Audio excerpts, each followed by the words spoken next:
네, 안녕하세요. 반갑습니다. 야호입니다. 자, 오늘 9월 28일 수요일 장 마감 리뷰를 해볼게요. 자, 오늘은 정말 너무나도 힘든 하루가 아니었나라고 생각이 듭니다.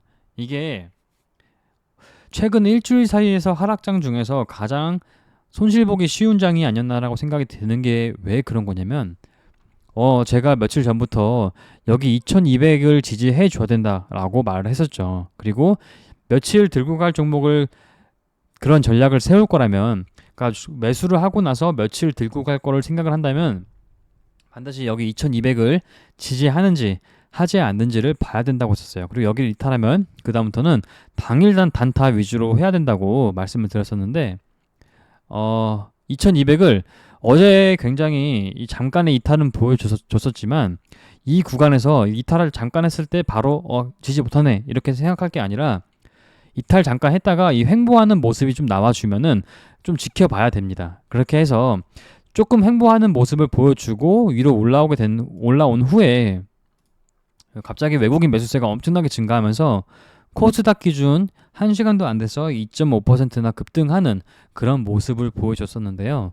근데 오늘은, 그래서 이때 아마 굉장히 그 심리가 강했습니다. 이제 희망의 바람에 분다 이러면서 미선물도 당시에 굉장히 좋았고, 그리고 달러 지수도 떨어지고 환율도 안정화되는 모습을 보여줬었기 때문에 당시에는 굉장히 이제 미선물도 굉장히 좋으니까 이제 미국 장도 정규 장도 좋을 것이라는 그런 기대감이 굉장히 풍만한 상태였습니다. 근데 오늘은 마침 아침에 일어나 보니까 미국이 이 상승분을 다 반납했습니다. 그러니까 이게 이때 갑자기 미국 국채 금리가 급등을 하면서 다시 한번 이 상승분을 다 반납을 한 상태로 굉장히 반등이 약했어요.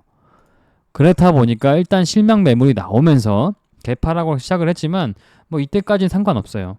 어차피 중요한 것은 앞으로 조금 더 나아질 분위기가 풍기지 않냐, 이게 중요한 거기 때문에 잠깐에 이거 뭐 미증시가 조금 반등이 약했어 이렇게 판단해서 이제 오늘 약할 거다 이렇게 판단할 게 아니었어요. 그래서 좀 장을 지켜보고 있었는데 뭐가 문제였냐? 가장 큰 문제는 뭐였냐면 이 환율이었어요.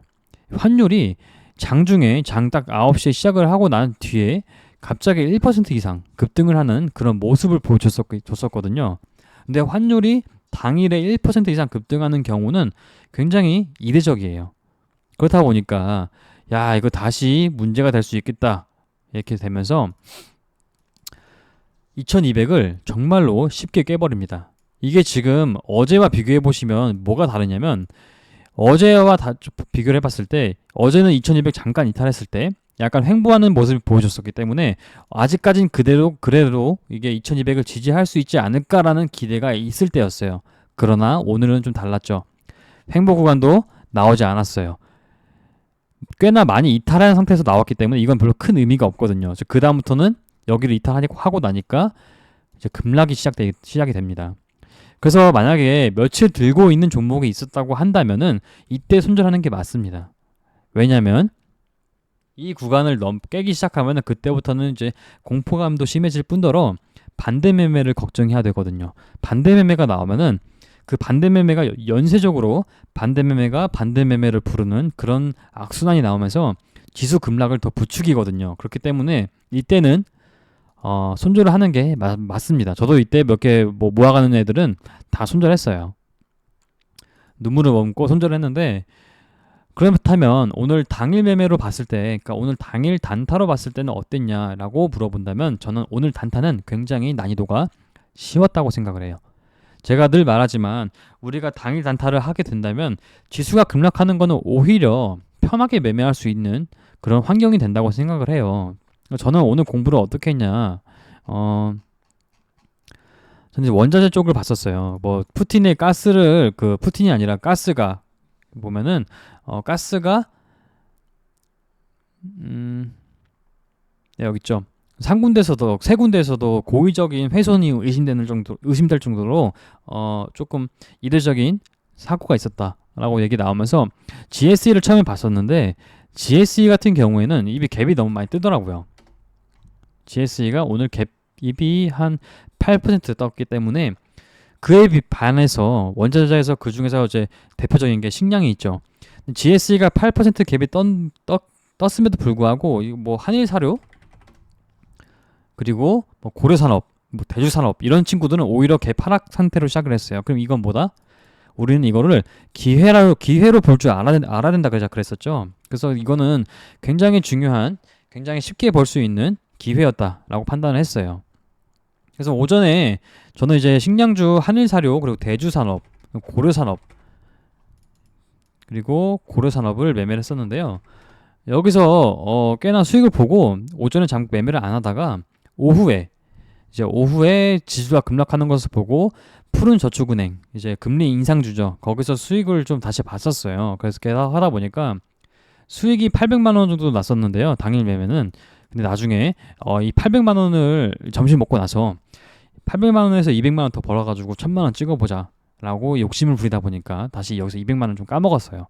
그러다 보니까 오늘 당일 매매는 이렇게 매매가 됐는데 좀 많이 아쉬웠던 것 같아요. 이게 되게 조금 더 크게 베팅했을 수 있는 기회도 있었지만, 근데 무엇보다 보여주긴 종목들이 하락하면서 조금 정신 팔리는 것도 있었다고 봐요. 그러다 보니까 조금 더 큰 수익을 볼 수 있는 그런 환경이었는데 그렇게 그러지 못했다는 게 조금 더 아쉬웠습니다.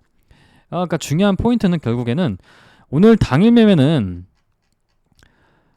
이렇게 뽑아놨었는데 당일 매매를 봤을 때는 항상 지수가 급락하면 제가 강조하는 게 뭐냐면 지수가 급락하면은 그 급락하게 만드는 원인에 대해서 집중을 하다 보면은 충분히 기회가 많이 나와요. 어쨌든 지수가 급락하게 되면은 뭔가 부정적인 이미지가 강한 관련주들이 움직이기 쉽거든요. 그 최근 들어가지고 금리 인상 때문에 주식이 떨어지면 뭐가 움직이겠어요? 금리 인상주, 뭐 제주은행, 푸른저축은행, 그리고 뭐 인플레이션 우려, 혹은 뭐 러시아의 전쟁 확대 이러면은 당연하게도 식량, 뭐 혹은 뭐 에너지 이런 게 쉽게 움직이기 때문에 눈에 보이기 쉬워요. 이렇게 하락장일 때는. 반면에 좀 많이 며칠 뭐 스윙을 한다든가 종목 수가 많다든가 아니 며칠 뭐 기대감을 보고 좀 며칠 가져가야지라고 샀던 종목들은 굉장히 이제 손실이 좀 커지는 그런 하루가 될 수 있었겠죠. 그래서 뭐 오늘 장 리뷰는 여기까지 하고요. 사실 뭐 앞으로도 장이 어떻게 될지는 이제는 기도하는 영역은 끝난 것 같아요. 왜냐면 2200을 이탈했을 때는 이때부터 중요한 거는 지수를 예상할 수 있는 게 아니라 대외적인 어떤 이벤트가 나와줘야 된다고 생각을 합니다.